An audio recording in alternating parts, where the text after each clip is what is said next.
I'll be back. Maybe so, but not in my back. Burn the nerves, cut the spine. Implant the hardware. Sound extreme? It's not science fiction. It's how the system treats back pain every day. They burn the medial branch nerves to stop pain, but those same nerves control your stabilizing muscles. Once those muscles shut down, your spine destabilizes. And what happens next? You're told you need surgery or an implant. That's not healing.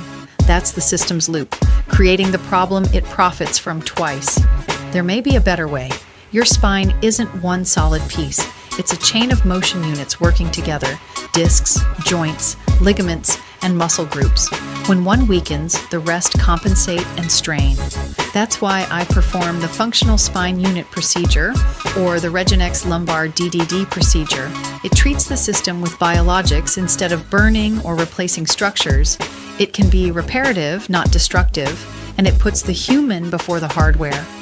Consider orthobiologic treatments before you enter the rhizotomy to implant cycle. Don't let the system sell you a solution to a problem it may have helped create. At Pain Experts, my commitment is excellence, quality, transformation, and trust. If you're ready to choose your body's own repair over hardware, schedule your Precision Spine consult today.